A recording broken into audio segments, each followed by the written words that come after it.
Wedge code pass হওয়ার পর central government 8 মে 2026 তারিখে সেটাকে সম্পূর্ণ ভারতবর্ষে লাগু করে দিয়েছে। এবার কথা হচ্ছে পাঞ্জাব গভর্নমেন্ট এটা কিন্তু ইমপ্লিমেন্ট করে দিয়েছে এর আগেই।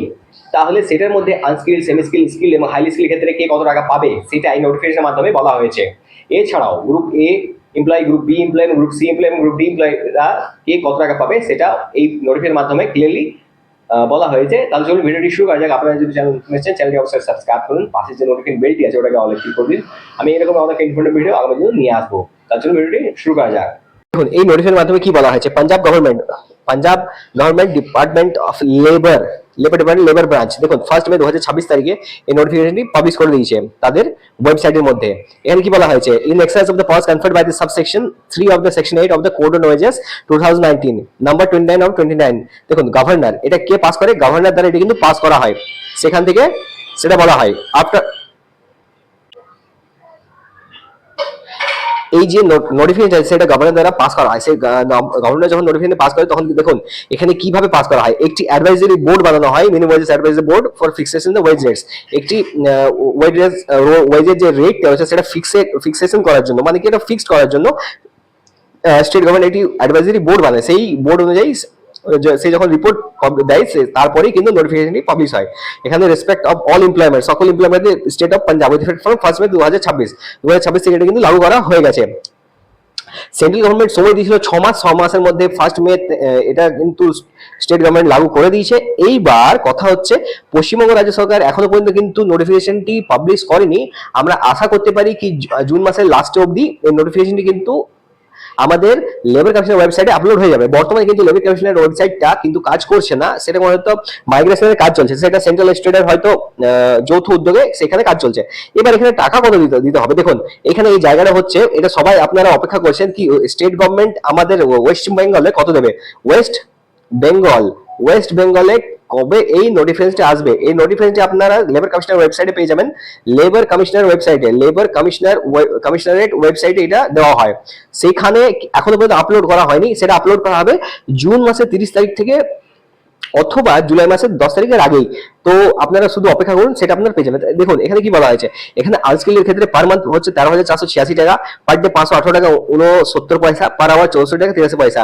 সেমি স্কেলের ক্ষেত্রে 14,383 টাকা, পার ডে 553 টাকা 19 পয়সা, আবার পার আওয়ার দেখুন 69 টাকা 14 পয়সা। আবার স্কিল লিখে দেখুন 15,414 টাকা, পার ডে হচ্ছে 592 টাকা 84 পয়সা, পার আওয়ার হচ্ছে 74 টাকা 10 পয়সা। আবার হাইলি স্কিল ক্ষেত্রে 16,601 টাকা 638 টাকা 50 পয়সা পার ডে, আবার পার আওয়ার হচ্ছে 79 টাকা 81 পয়সা। আবার এখানে দেখুন এখানে আরেকটা জায়গা এখানে কিন্তু ভাগ দিয়েছে গ্রুপ ক্যাটাগরি। দেখুন এইটা কিন্তু খুব ইম্পর্টেন্ট লাগলো আমার, খুব এটা আমি স্টার মার্ক করবো, এই জায়গাটা আমার বেশ ভালো লেগেছে। আপনাদের জানি না আপনাদের কেমন লাগবে এই জায়গাটা। দেখুন এটা মনে করুন এটা হেভি ইম্পর্টেন্ট জায়গা, এখানে ভিভিআই বলে দিই, এটা very very important. Staff category এ যারা রয়েছেন, আবার স্টাফ ক্যাটাগরি বি যারা রয়েছেন, সি ডি 4টা ক্যাটাগরিতে আবার স্টাফদেরকে ভাগ করা হয়েছে। দেখুন স্টাফ এই ক্যাটাগরি হচ্ছে 19,431 টাকা, পার ডে 747 টাকা 34 পয়সা, পার আওয়ার 93 টাকা 41 পয়সা। স্টাফ ক্যাটাগরি বি এর ক্ষেত্রে 17,510 টাকা, পার ডে হচ্ছে 673 টাকা 46 পয়সা, পার আওয়ার হচ্ছে 84 টাকা 18 পয়সা। স্টাফ ক্যাটাগরি সি এর ক্ষেত্রে 15,786 টাকা 607 টাকা 15 পয়সা পার ডে, আবার 75 টাকা 90 পয়সা পার আওয়ার। আবার স্টাফ ক্যাটাগরি ডি এর মধ্যে দেখুন 14,406 টাকা আর 554 টাকা 7 পয়সা পার ডে, আর 69 টাকা 25 পয়সা পার আওয়ারের ক্ষেত্রে। এইবার কাদেরকে এইখানে এইটা বলা হয়েছে, দেখুন গ্রুপ এ স্টাফ কারা, গ্রুপ এ স্টাফ হচ্ছে আ person having a post graduation degree, কোন একজন ব্যক্তি যার কাছে পোস্ট গ্রাজুয়েশন মানে গ্রাজুয়েশনের উপর যেটা পোস্ট গ্রাজুয়েশন করতে হয় সেটা রয়েছে MBA marketing, finance, human resource development অথবা company secretary or equivalent of any professional degree. কোনো যদি ভালো প্রফেশনাল হাই প্রফেশনাল ডিগ্রি রয়েছে তাদের স্টাফ এই ক্যাটাগরিতে ধরা হবে।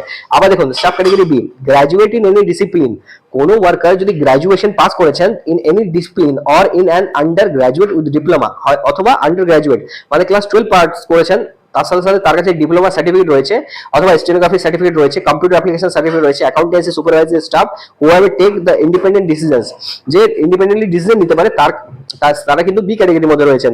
আবার স্টাফ ক্যাটাগরি দেখুন সি এর ক্ষেত্রে কি দিয়েছে, a person who is above matriculate, staff category C যে ব্যক্তি ম্যাট্রিকুলেট পাস করেছে বাট নট গ্র্যাজুয়েট, কিন্তু গ্র্যাজুয়েশন পাস করেনি, অর আন্ডার গ্র্যাজুয়েট অথবা 12 পাস করেছে উইথ সার্টিফিকেট অফ স্টেনো তার কাছে স্টেনোগ্রাফি সার্টিফিকেট রয়েছে, কম্পিউটার অ্যাপ্লিকেশন অথবা ডাটা এন্ট্রি অপারেটর অথবা অ্যাকাউন্টেন্সি সার্টিফিকেট রয়েছে। It includes time keeper. দেখুন এখানে টাইম কিপার কথা, যারা টাইম সেকশনে বসেন তাদের জন্য এখানে আরেকটা জায়গায় কথা বলা হয়েছে, এখানে সেলসম্যানের কথা বলা হয়েছে, অ্যাসিস্ট্যান্ট অ্যান্ড স্টোর কিপারের কথা বলা হয়েছে। আবার দেখুন এখানে স্টাফ ক্যাটাগরি ডি এর ক্ষেত্রে কাদেরকে বলা হয়েছে, দেখুন স্টাফ ক্যাটাগরি ডি, এটা গ্রুপ ডি ভাবতে পারেন, এই জায়গাটাকে আপনি ভেবে নিতে পারেন। দেখুন any class 4 employee casual through contractor on contract basis, any contractor contract basis, এই কথাটা এখানে কিন্তু উল্লেখ করা হয়েছে।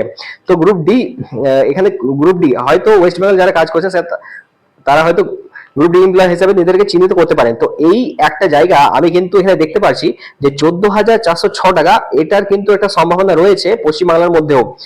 কেননা দেখুন এখানে কিন্তু বর্তমানে যে মিনিমাম ওয়েজেসটা দেওয়া হচ্ছে সেটা কিন্তু 10,000 প্রায় 400 টাকার মতো রয়েছে, সেখানে এখানে কিন্তু 10,400, এখানে কিন্তু 14,000, মানে 4,000 টাকার ফারাক দেখতে পাচ্ছি। 4,000 রুপিজের একটা ফারাক দেখা দিচ্ছে। তো এই 4,000 রুপিজ আমরা এক্সপেক্ট করতে পারি হয়তো 4,000 রুপিজ বাড়তে পারে ইসকো স্টিল প্ল্যান্টের মধ্যেও। এবার কথা হচ্ছে দেখুন এরপর কি দেওয়া রয়েছে, এখানে আরেকটা কথা বলা হয়েছে, minimum rates wages attendance of the labour agriculture, যারা এগ্রিকালচার মানে কৃষি ক্ষেত্রে কাজ করছে, আনস্কিলড ওয়ার্কার্স, যদি কেউ খাবার নিয়ে কাজটা পাচ্ছেন তাহলে 1/5/2026 থেকে বাৎসরিক তাকে দেওয়া হবে 90,973 টাকা 28 পয়সা। আর যদি কেউ খাবার ছাড়া হয়তো কাজ করছেন তাদেরকে দেওয়া হবে, দেখুন এই জায়গায় বলা হয়েছে 31/5/2026 থেকে উইথ মিলসে 486 টাকা 58 পয়সা, আর উইদাউট মিলসে 540 টাকা। যদি তারা খাবার নেয় তাহলে তারা পাবে 486 টাকা, বা খাবার যদি না নেয় তাহলে পাবে 540 টাকা। এবার এই যে জায়গাটা কথা বলা হয়েছে এখানে দেখুন, the above minimum wages shall be applicable in all establishment defined under section 2। প্রত্যেকটি এস্টাবলিশমেন্টে এই ওয়েজ কোডটি ইমপ্লিমেন্ট করতে হবে, প্রত্যেকটি এস্টাবলিশমেন্টে এই ওয়েজ কোড ইমপ্লিমেন্ট করতে হবে, এটা কেউ মানা করতে পারবে না। তো এই হলো এখানকার এই কথাটি। এখানে যে নিচে যে অ্যাক্টগুলো দিয়েছে সেগুলোর মধ্যে একটা ইম্পর্টেন্ট জায়গা এখানে আমি আপনাকে বলতে চাই, দেখুন এখানে 3 নম্বর পয়েন্টে, the wages of apprentices are appointed under the apprenticeship act 1961, 52 of 1961 shall be regulated under this act.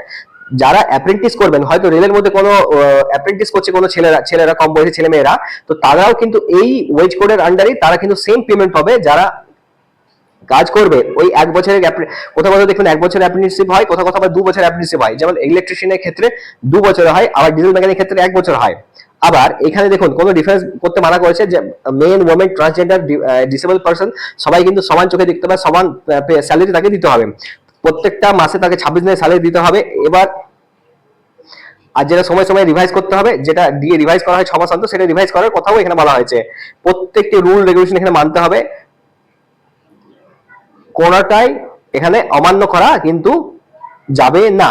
এখানে দেখুন লাস্টে যেটা কথা, লাস্টে যে সিগনেচারটা করেছেন সেই সিগনেচারটা এখানে joint secretary department labour Krishna Gopal Manvej Singh Sidhu, secretary government of Punjab labour department দ্বারা এই নোটিফিকেশনটি ফরওয়ার্ড করা হয়েছে। দেখুন এটা copy to all commissioner Punjab and information necessary with the request inform to all board members, সব বোর্ড মেম্বারকে এই কথাটি জানানো হচ্ছে। তো এই যদি এই ভিডিওটা আপনার ইনফরমেটিভ লেগে থাকে তো ভিডিওটি একটি লাইক করবেন, কমেন্ট করে জানাবেন আপনার কেমন লেগেছে। আর আমি আপনাদেরকে অনুরোধ করব এই ভিডিওটি সকল শ্রমিক ভাইদের সাথে শেয়ার করে দিন, তাতে তারাও জেনে যেন উপকৃত হয়ে থাকেন। আজকের মতো এতটাই, ধন্যবাদ।